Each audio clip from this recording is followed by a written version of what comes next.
This is CBC Nova Scotia News. Tonight, school lawsuit. A student is suing Université Sainte-Anne, accusing it of failing to protect her after alleged sexual assaults on campus. Demolition looming. A large, affordable apartment complex in Dartmouth will soon be torn down to make way for denser housing. And truck protest. Drivers in Sydney block traffic over a proposed bylaw they say would put them out of business. Another nice day shaping up for Thursday. Fog patches clearing, a mix of sun and cloud, just an isolated chance of showers. Your full forecast is coming up.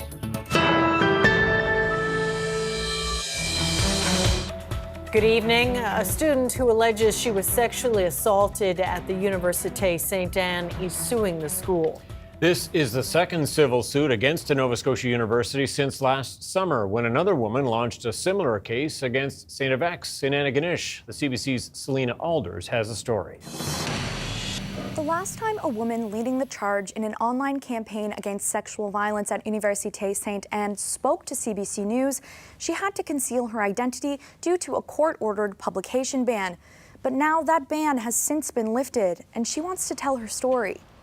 Marissa Williams is suing Sainte-Anne for unspecified damages. She alleges she was sexually assaulted on campus multiple times by two fellow students who were considered school ambassadors.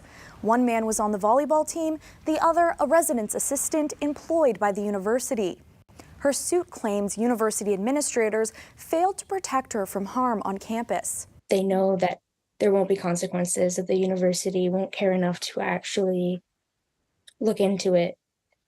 So it's almost as if the victims and survivors that report are punished more than the perpetrators ever are. Sainte-Anne has not yet filed a statement of defense, and nothing has been tested in court. A spokesperson for the university told CBC in a recent email that campus safety is a top priority. When Williams first reported the incident that she says took place in 2021, she felt dismissed. If you report, you won't be believed, you'll be ostracized, you'll be pushed aside. The lawsuit alleges that Sainte-Anne did not give her proper academic accommodations or support during this time. This experience is what motivated her to take legal action against the school, hoping to spark change and hold them accountable. It's our hope that in this work, in this kind of civil litigation against universities, that we're able to start challenging some of those toxic cultures, and we're able to start encouraging them to take this more seriously, to put in more policies and procedures, more trainings, to be the agents of change that we're hoping to see. Williams says it was both the assaults and how the university handled it that caused her mental health to deteriorate.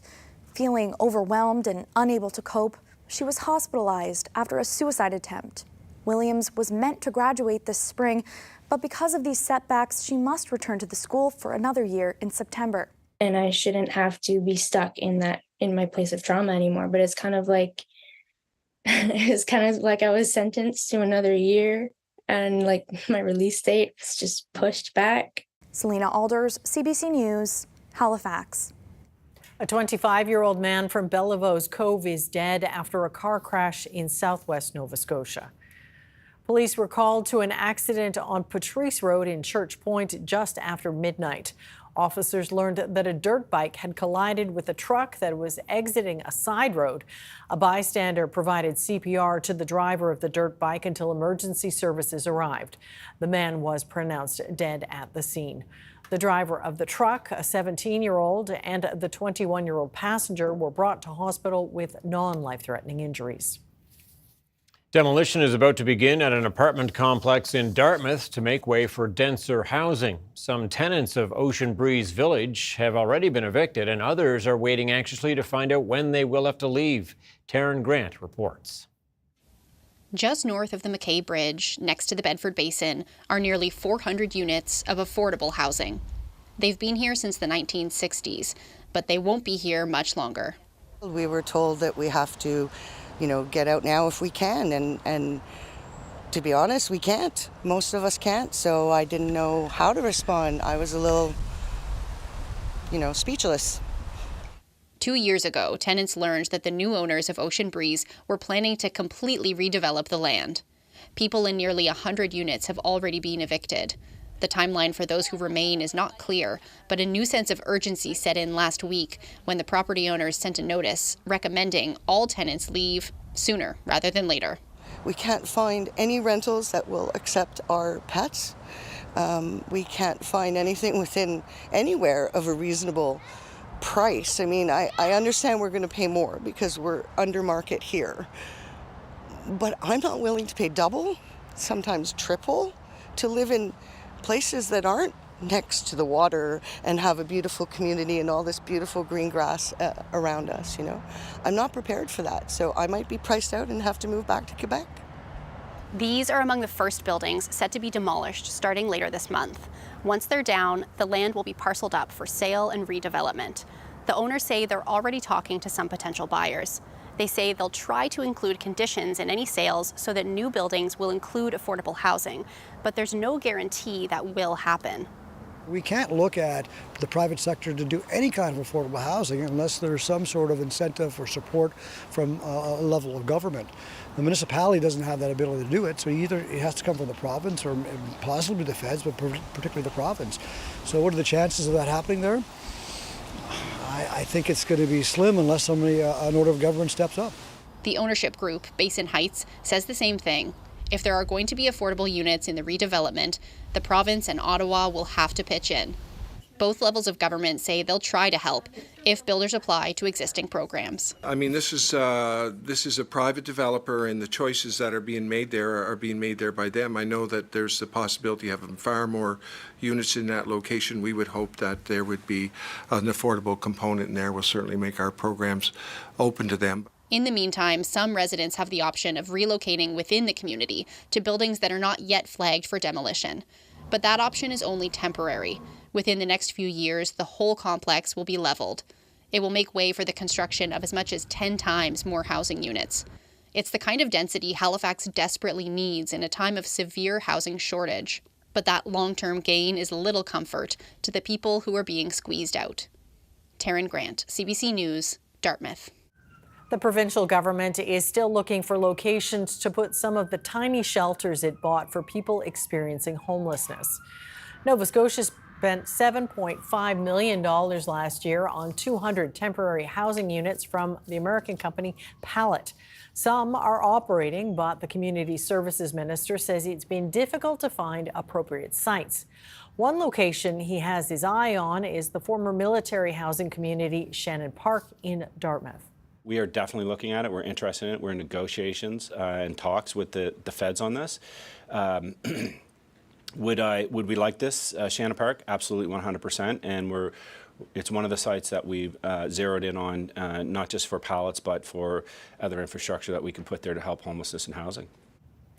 McGuire says he's confident all 200 pallet shelters will be open by this winter.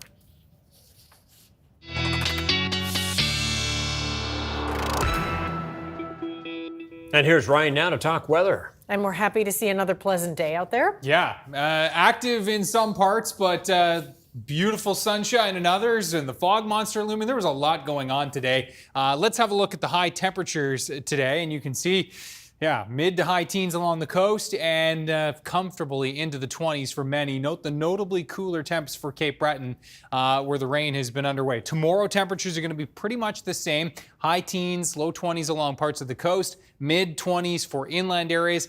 Isolated shower chances, but not nearly as prevalent as they have been today. And you can see they've been bubbling up here in through the west and central parts up towards the New Brunswick border. And that system we were watching yesterday moving up the coast has indeed been bringing that light rain to Cape Breton and the eastern parts of the mainland. And there it is there. That's going to push up towards Newfoundland. So that rain will clear away from Cape Breton. These shower chances will fizzle out across mainland Nova Scotia. High pressure, a little firmer and a little overhead tomorrow will, limit the shower chances to a little more isolated than they are out there today. This system bringing some very heavy rain to Florida is one we're going to be keeping our eyes on as we move into the weekend time frame. Here's how things are going to play out. So shower chances clear out for tonight. Tomorrow, again, as we just said, nice day, very isolated shower chances after the fog patches clear out for tomorrow morning. Now Friday, looking pretty good. Southerly winds, a little on the breezy side, increasing clouds, showers for Friday night. And then here comes that system, which forecast models have been trending a little bit further west and a little bit later as well, as that frontal boundary will be kind of scooping in and grabbing this one and moving it northward. And a lot of uncertainty with this, but it's certainly one we're keeping an eye on. We need the rain, we just don't want it on the weekend. And there's obviously lots of fluctuation still. It's only Wednesday, but we'll keep you posted on that with your 7-day coming up. Sometimes you can't be too fussy, can you? Right. No, it's true. Thanks, you, Ryan. The Nova Scotia Nature Trust has already reached its goal of land conservation in its Twice the Wild campaign ahead of schedule. The Trust wanted to double the amount of protected lands across the province by 2025. It says it has already accomplished that goal. The amount of protected lands now stands at more than 12,000 hectares. The Trust calls it a, quote, major milestone in nature conservation. I think, sadly, it's the state of our planet and people recognizing that the COVID helped people actually connect to nature and care about it more, but also the concern and awareness of what's happening is growing. But also people want to make a difference, and saving land is a way to make a positive, tangible difference. And so I think there was just a lot of people looking for hope, looking for something positive to do, and they stepped up and helped save Twice the Wild. And I'll talk to Bonnie Sutherland of the Nature Trust about the importance of reaching this goal in our Newsmaker interview just after 6:30. More than a dozen tow trucks paraded through the streets of Sydney this morning, blocking traffic for early commuters. The drivers are protesting a proposed bylaw that they say would put them out of business. But the city says the bylaw is needed to stop price gouging and for safety. The CBC's Kyle Moore has that story. They made noise, blocked traffic, and demanded changes to a proposed bylaw that these towing operators say will affect their livelihood. It's going to be 80 direct employees finished and their families within a month. If this is implemented. Steve Jamil says the new CBRM bylaw sets fees that are too low for towing companies to run their businesses. The protest began outside police headquarters on Grand Lake Road in Sydney during the busy morning commute. The convoy of trucks then moved to City Hall, where many operators marched inside and demanded a meeting with the mayor. There's no way, is the insurance going to go down? Is our fuel going to go down? Maintenance costs, any repairs and rent? Is the city going to say, guys, we're going to give you a break on your property tax now in our compound where we store our cars? The mayor did meet with the group for more than an hour. She says the proposed bylaw is about making the system fair for everyone. We've heard concern from the Insurance Bureau of Canada, for example, saying there are, in some instances in the CBRM, price gouging that is happening and fees that are being charged that are way above the norm. McDougall says it's also about keeping people safe at car accident scenes and making a list of approved companies who can attend those kinds of calls. We've heard of, dangerous situations where people are getting too close when investigations are taking place or a human being is hurt and, we need to get those other emergency services in. But many operators feel there's been a lack of consultation. When a guy stands up in front of you and says, in a meeting amongst 40, 50 tow truck drivers and as a police officer stands up and says, sit down and listen to what's being told, and this is going through whether you like it or whether you don't like it. I sort of think that dictates the atmosphere very quickly. A public hearing on the matter will take place June 25th at City Hall. Kyle Moore, CBC News, Sydney. Premier Tim Houston is backing away from a law he vigorously defended and personally promoted during his first sitting as Premier. He's no longer committed to holding Nova Scotia's first fixed-date election vote. By law, Nova Scotians are supposed to go to the polls again on July 15th of next year. But when asked if he might call the election before that, Houston had this response. It could be. It'll be determined on the circumstances. We'll look at what's in front of us. And as we deliver on the mandate, as things come up, I think it's really important that people have their say. Elections are about people. And when it becomes clear that it's important for the people to have their say, for the people to go to the ballot box and have their say on how they want to move forward and whether they're happy with the progress, then we'll give the people that opportunity to have their say. Houston does have the power to call the next election whenever he wants, but when it was just a bill, he and other government members vigorously defended it as the right time to hold a vote. At the time, opposition members slowed down passage of the bill, claiming that a vote in the middle of summer was a terrible idea. Electric vehicle drivers in the Halifax area will have to wait a bit longer for public charging stations. The municipality says construction has not yet begun on more than 50 EV charging stations that were meant to be completed by this spring. The federal government announced in January that 56 charging stations would be installed across HRM, but the municipality says contract negotiations with the supplier have taken longer than expected. The municipality says it hopes to update residents on a construction timeline next month. People with addictions and gambling disorders looking for support in Halifax can now turn to a new outpatient recovery center. The facility opens tomorrow, but the CBC's Paul Palmater got a tour of the building today. The Nova Scotia government says they want to make it as easy as possible for people living with substance use addictions and gambling disorders to get the help they need when and where they need it. That's why this new Centre for Addictions Care is opening at the Fenwick Medical Centre in Halifax. Essentially, it's a community addiction medicine hub where people can come to initiate getting help for an addiction issue, no matter what that addiction issue is. The Recovery Support Center is not a 24/7 hospital-like facility, but getting access to it will be easy, as anyone looking for help can simply drop in. There's been such a need for people on the Halifax Peninsula to get addiction care in a timely fashion, and this presents another option for people in Halifax to get the care they need. The center will be staffed by a team including a doctor, registered nurses, and social workers. They will provide in-person assessments, offer group programming and harm reduction support. Medications can be dispensed from the facility to help manage withdrawals. Giving medications that can help lower the cravings for certain substances. It varies from one substance to the other. There aren't medication treatments for all types of addiction, but for the ones that there are treatments for, we try to keep that medication on site. The new center is hoping to help with people who are living in homeless encampments who are dealing with substance abuse issues. Staff from the center are hoping they can establish a good relationship with people living in tents.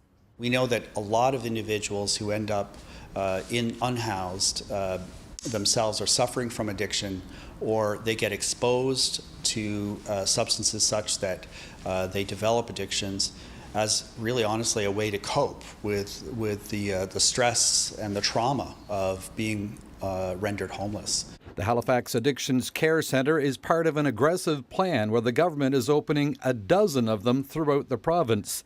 8 are now open, and the remaining 4 could be open in a year. Paul Palmater, CBC News, Halifax.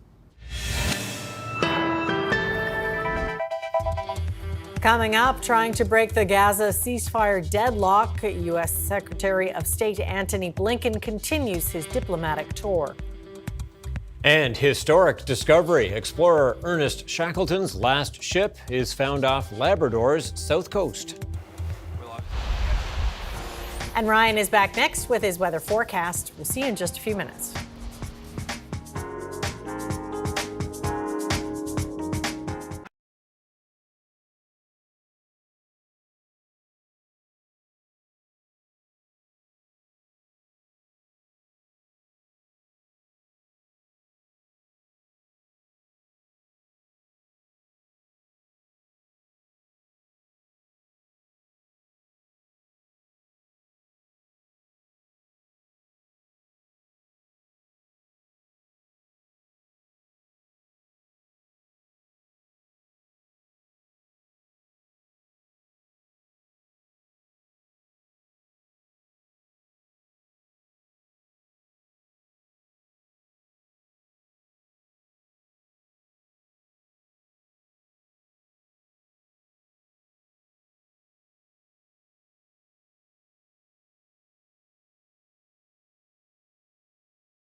Well, if this isn't the shot of a lifetime, Yarrow was flying his drone on Monday out near Peggy's Cove when he caught this incredible video of a whale popping up out of the water. Yes, Yarrow said he had to rewatch the video multiple times to make sure it was indeed a whale and not just a wave. He says the sight took his breath away and made him grateful to live here in Nova Scotia. I think Yarrow has every right to brag a little bit about Very that shot, cool. don't you think? Yeah. Lucky. Right place, right time. You bet. That's what it is. Yeah, and listen, if you were along the coast, Peggy's Cove today, pretty socked in fog. One of those days where that low-level moisture was just kind of licking in around the Halifax area and up towards St. Margaret's Bay and Chester, although St. Margaret's Bay was fine, but at the at the top of the bay. Have a look at our webcam right now. And you can see the fog monster has retreated. It's retreated yeah, beautiful there, isn't it? Yeah, so live shot there. Beautiful, beautiful evening.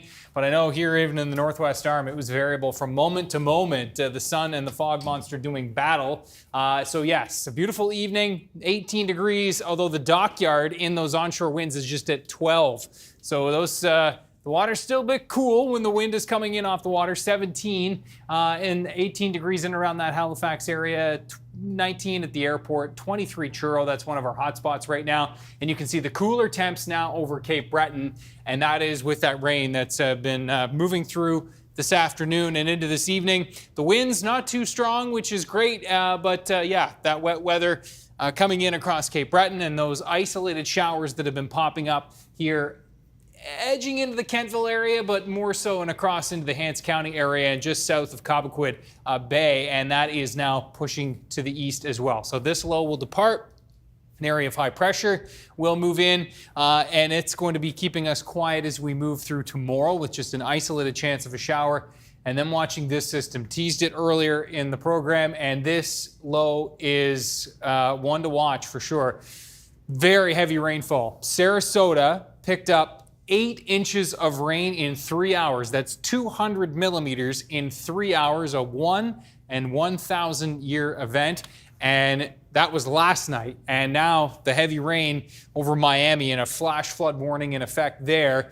So the National Hurricane Center is keeping an eye on this system as it will hit some warm water here. And there is the chance of, very low chance though, of tropical cyclone formation as we move through the next, you can see, 2 to 7 days. Probability is very low. Nonetheless, the system is a bit potent and it will be working its way up the coast and looks more and more likely to impact our weekend with some wet weather as it gets kind of drawn into a frontal boundary moving through our region. Still a bit early to say how much rain it's going to be bringing. There's a lot of variables, but we'll do our best to break it down here in a second. Temperatures tonight, 10 to 12, fog patches. You know the drill, those shower chances coming to an end, and then we're going to be seeing that low-level cloud and some fog patches to start the day tomorrow. Then really a beautiful day, just very isolated shower chances for tomorrow for the mainland, edging into western Cape Breton. Temperatures will be in the 20 to 25 range, cooler along the Atlantic coastline tomorrow with those southwest winds, but it'll be nice and comfy along the Northumberland shore. And again, these are 30% chances for showers, very isolated risk for tomorrow. Looking at 15 to 18 along parts of the coast, we'll be into the 20s for inland areas. Friday, we're looking at, again, 20 to 26 degrees, increasing clouds as that frontal boundary moves through.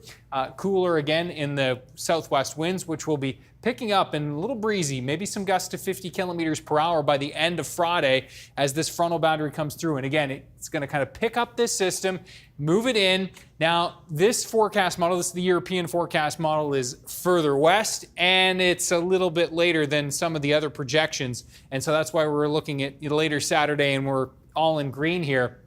So there is certainly the window of possibility that this thing is further to the east, and it's a little quicker, which would allow some clearing through the Saturday evening time period, but it's looking more and more likely that Saturday is going to be wet. And yes, we need the rain, as we said earlier. Don't want it on the weekend, but we need the rain, and we're going to get Sunday out of it. And so Sunday does look good, temperatures near 20. And I will say this, Tom and Amy, increasing likelihood that next week is going to turn pretty toasty and also muggy. So maybe dust off the old air conditioner this weekend. We'll keep you posted on that side of the story. Finally. Okay, thanks so much, Ryan. Thanks, Ryan. The weather update is brought to you by Tourism Gaspésie. Plan your stay in Gaspésie at tourismgaspésie.com and enjoy extraordinary moments. Up next, I'll talk with Bonnie Sutherland of Nova Scotia Nature Trust about reaching a major milestone in land conservation in this province. That's our Newsmaker interview. Please stay with us. You're watching CBC Nova Scotia News.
Ahead of schedule, the Nova Scotia Nature Trust has already reached its goal in its Twice the Wild campaign of doubling its protected lands across the province by 2025.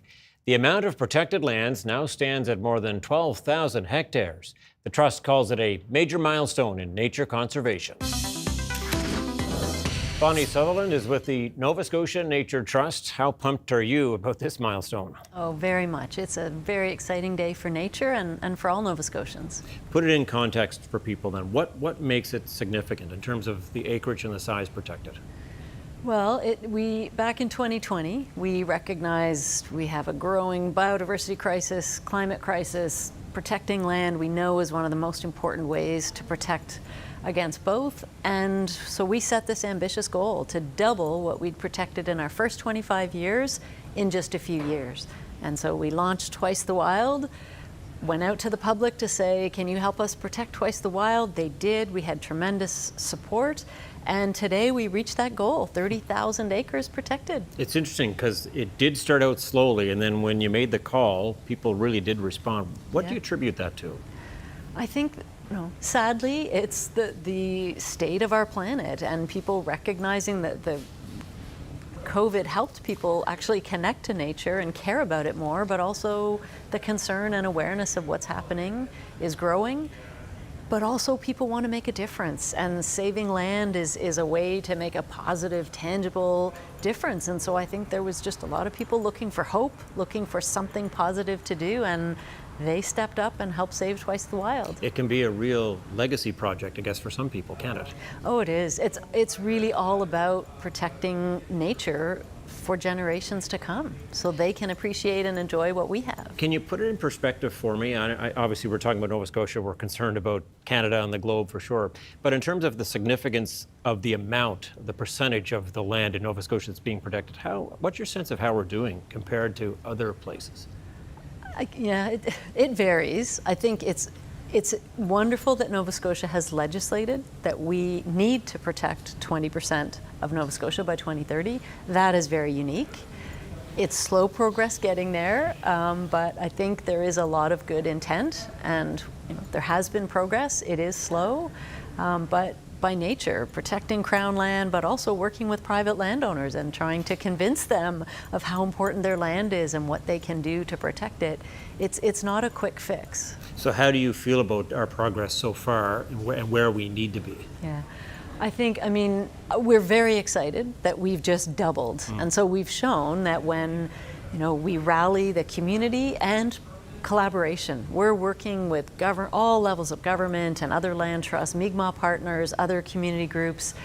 And when we really all put our minds to it, we can double 25 years of conservation in a few years. So I'm hopeful.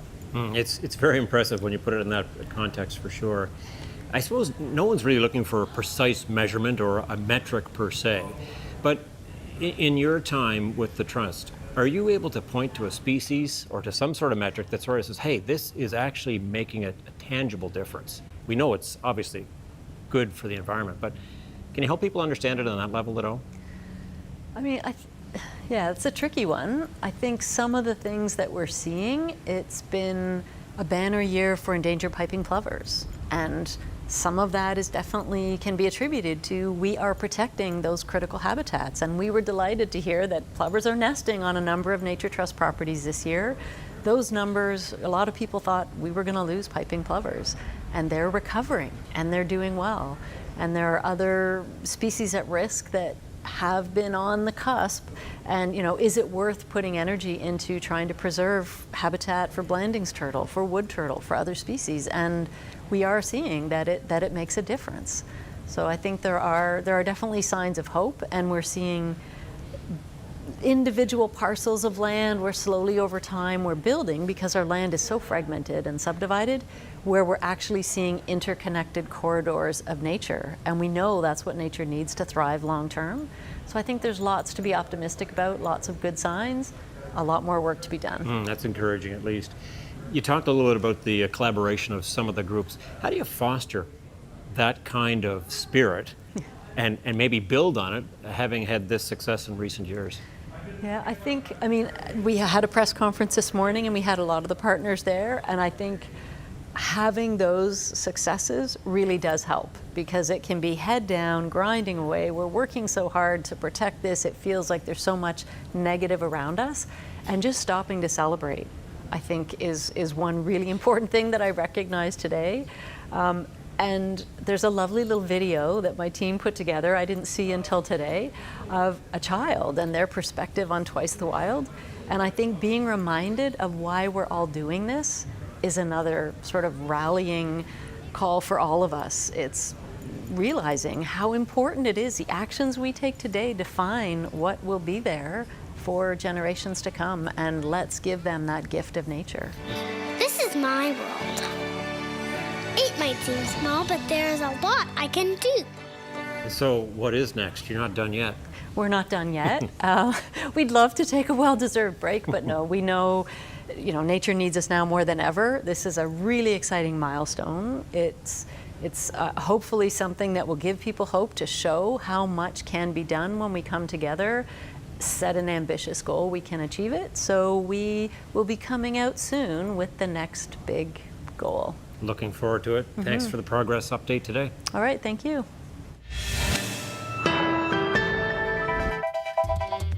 Coming up, a new study finds ultra-processed plant-based foods can raise the risk of heart disease.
Welcome back. A number of developments today in the war between Israel and Hamas. The United Nations has released 2 reports accusing both Israel and Palestinian groups of war crimes. And Hamas has responded to the latest ceasefire proposal, saying it wants changes. Julia Wong reports. It may take some time before a ceasefire proposal moves forward. U.S. Secretary of State Antony Blinken, who has been traveling in the Middle East, says Hamas wants to rework the deal. A deal was on the table that was virtually identical to the proposal that Hamas put forward on May the 6th. A deal that the entire world is behind, a deal Israel's accepted, and Hamas could have answered with a single word: yes. Blinken did not get into specifics about what Hamas is looking for, but he expressed hope that gaps between the two parties can be bridged. The U.S. Secretary of State stresses the deal has to be grounded in the proposal that was endorsed by the UN Security Council earlier this week. Some of the changes are workable, some are not. But in the days ahead, we are going to continue to push on an urgent basis with our partners, with Qatar, with Egypt, to try to close this deal. Two new reports by the UN Commission of Inquiry say Israel and Hamas committed war crimes in the early stages of the conflict. One report looked at what happened on October 7th in southern Israel.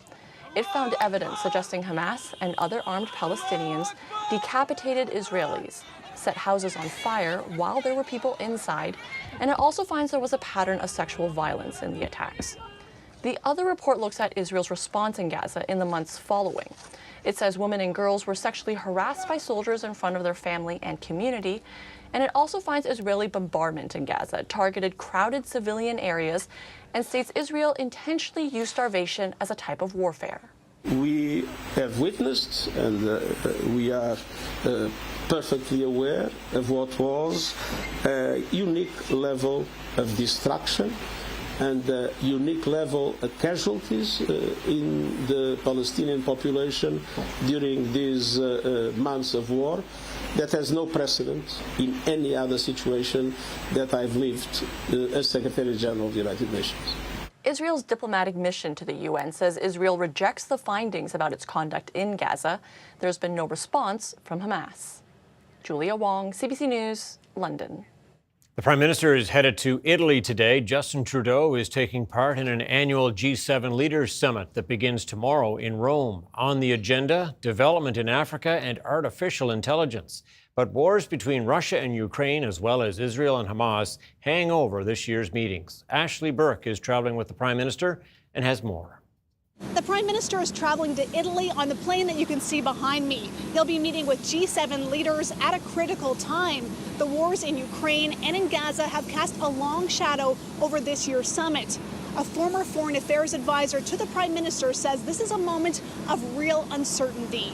Uncertainty about the future of Ukraine, uncertainty about the fate of democracy, uncertainty about major issues like climate change. And so it's really important for these leaders to come together and demonstrate that they can do something in response to these challenges. A government official said that Canada is involved in a push to try and get G7 leaders to agree to use hundreds of billions of dollars that are sitting in Europe in frozen Russian assets to help Ukraine with its ongoing fight against Russia. But experts also say that while there could be an image of unity projected on that front, that leaders could struggle around the table to come up with a consensus on what's unfolding in Gaza. There's a number of divergences of views between Europeans and the Americans in particular, but even within Europe.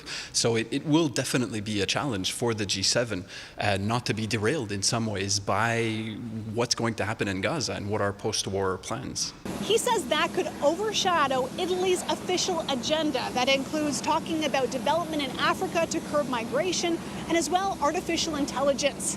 For the first time, the Pope is going to be taking part in G7 talks. This after he says he was a victim of a deep fake photo, and he has warned against what he calls the perverse dangers of artificial intelligence. He wants countries to sign on to an international treaty to agree to use AI for good and for not evil.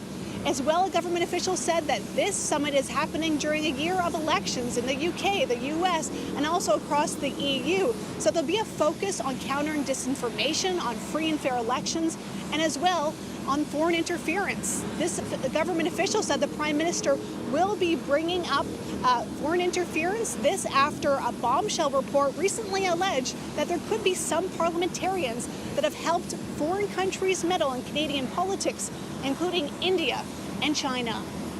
Ashley Burke, CBC News, Ottawa. Today marks a bittersweet milestone for 60 high school seniors in Newtown, Connecticut. They're survivors of the Sandy Hook Elementary School shooting 12 years ago that killed 20 of their first grade classmates and 6 educators. They graduated from Newtown High School with mixed emotions. We want to be remembering our friends, and we are going to keep them with us, but it's also something that we wish we never had to deal with. Compared to some of our classmates who go to Sandy Hook, our memories of elementary school are weirdly empty, we've blocked out massive parts of it. But it is still graduation, and it is still an exciting day, and we're trying to make sure we put, that feeling first. The mass shooting at Sandy Hook on December 14th, 2012 was one of the deadliest in U.S. history.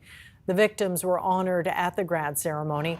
All the surviving students have been advocates against gun violence since the shooting. Pope Francis is being accused again of uttering a homophobic slur. Just 2 weeks ago, the Vatican apologized for the Pope's use of a highly offensive Italian word that refers to gay men. Now, he reportedly used the same word in a closed-door meeting. Megan Williams reports from Rome. Pope Francis has been so far the most welcoming Catholic leader to 2S LGBTQ Catholics, which is why last month, when it was leaked that he'd used a gay slur during a closed-door meeting with several hundred bishops, that Catholics were shocked and gay Catholics were angry and hurt. Shortly after, the Vatican issued a statement where Pope Francis apologized for using that offensive term. Then yesterday, he used the exact same term again, this time in a closed-door meeting with several hundred priests here in Rome, saying that the Vatican has an air of gayness about it. He didn't use the word gayness, that's when he used this offensive word. Those present say that he told them that young men with what he called homosexual tendencies, that's Vatican speak for gay, should not enter the seminary. Now, nobody at the Vatican would deny that there's a higher percentage of gay men in the priesthood than in the general population. Studies have backed that up. And the Pope has said that he's worried the high percentage of gay men in the priesthood changes the culture of it, and that it turns away men who aren't gay from entering the priesthood. But 2S LGBTQ Catholics and others say, along with the insulting language, discouraging gay men to enter the seminary is not addressing the issue. It just pushes gay seminarians further into the closet.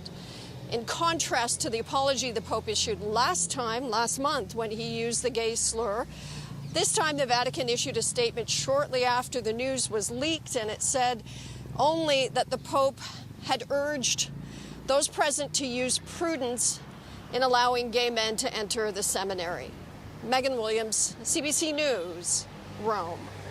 The last ship of legendary polar explorer Ernest Shackleton has been found off the coast of Newfoundland and Labrador. Shackleton died on the ship in 1922. The Quest, a schooner-rigged steamship, remained in service for decades afterwards until it sank more than 60 years ago after hitting ice off the south coast of Labrador. Mark Quinn has more from St. John's. It's a most appropriate name for a famous exploring ship lost at sea for decades and now finally found. The Quest. I first said, "What's that?" and then said, "That's it." It was so obviously Quest. It was so obviously a ship. Sonar identified it just east of Labrador, lying 390 meters below the surface. Huge amount of excitement throughout the ship. Everyone on our team who was present. It's a sense of euphoria. The ship's significance is tied to its most famous captain, Sir Ernest Shackleton. He was a prolific explorer of the Antarctic, and he died of a heart attack aboard the Quest while in the South Atlantic in 1922. The ship continued to work at sea and sank 40 years later. When I discovered that his ship, Quest, the ship he died on, was lying off the coast of Labrador, north of Newfoundland, I was just astonished. And that was the moment I thought, well, we've got to find it. Finding the Quest has long been a dream of many inspired by Shackleton's own perseverance. Shackleton's experience in Antarctica is timeless. We'll be talking about it for another 100 years.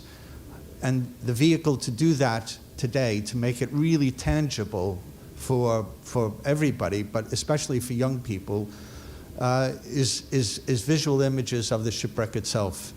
Geiger says Shackleton lived at a time when the North and South Poles were littered with the bodies of expedition members.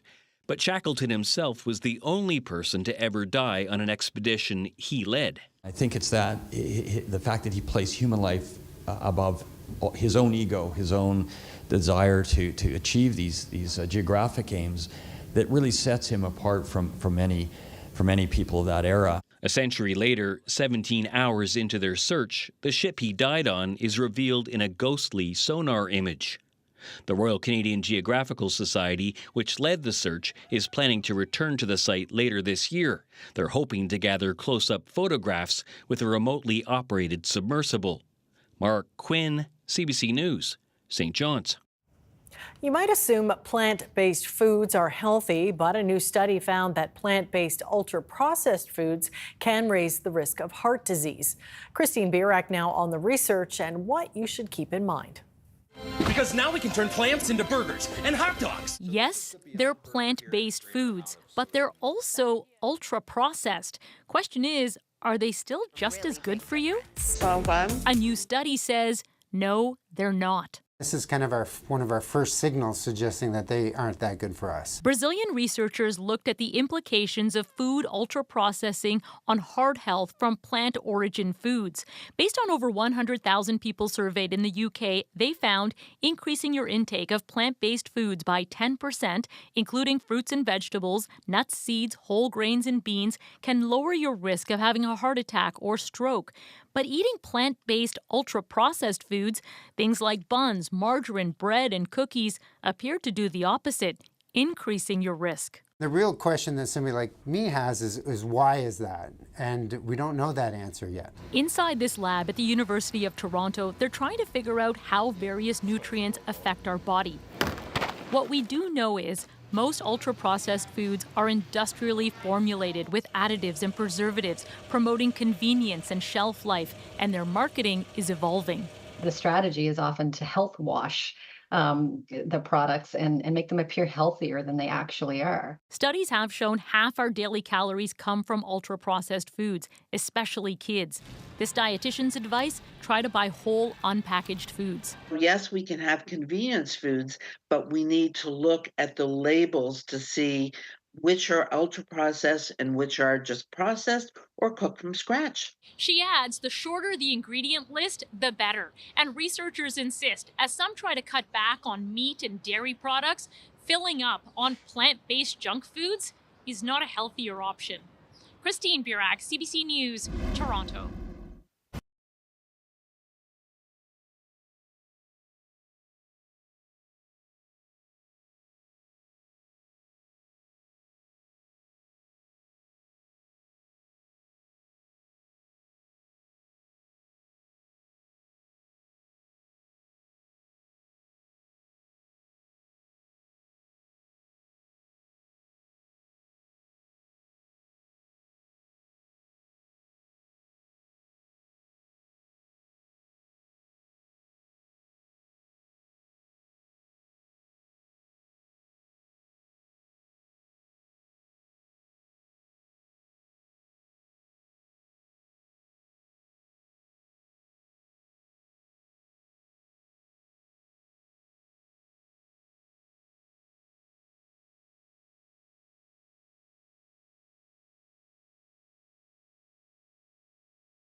All right, chugging along here in the weather department where summer seems to be on its way. Yeah.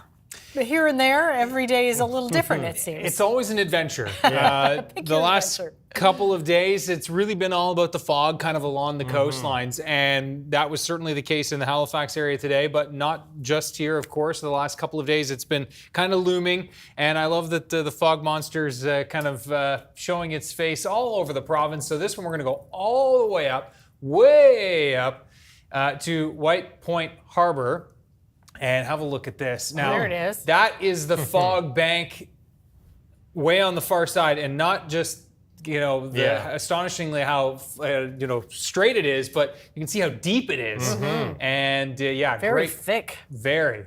Great pick from Ron Nickel. Love to see that. Ryan's picks at CBC.ca. We've been getting so many great picks and numerous fog monster picks as well. The fog monster needs a name. Yeah. Foggy. Yeah, I like it. Good on Tom. High teens. Always trying to be helpful. Low 20s, mid 20s inland tomorrow. And again, very isolated chances for showers. They won't be as prevalent as they were today. And even today, again, they were isolated. Looking for Friday to be actually a pretty fair day. It looks like that frontal boundary will build some clouds into western areas throughout the afternoon. But a mix of sun and cloud for most of us. The winds are going to be gusting 50 kilometers per hour by the end of the day. So a bit breezy for sure, but it'll be pumping in the milder temperatures. And then we are again going to be keeping an eye on that system that looks more and more likely to impact us for the weekend. It's shooting in from the south, riding along that cold front. And again, this one, a little ominous, but it's just one of a few ideas. So we'll nail that down in the next couple days. The other big thing, the heat and humidity building in mid next week. Get ready for it. All right, there's an old saying among pilots, any landing you can walk away from is a good one. Here's a rather extreme case in point. That's extreme sports athlete Roland Brunbauer flinging himself off a giant Ferris wheel in Vienna. Boy. The paraglider says it took a year to calculate the wind conditions for the flight off the 65-meter tall wheel to prepare for flying in a city with a landing zone close to busy roads. Well, it looks like it paid off. After all, he did walk away from it. There he is, strolling away. Not me. That's it for us tonight. Thanks so much for watching. We'll see you next time. Good night. Good night.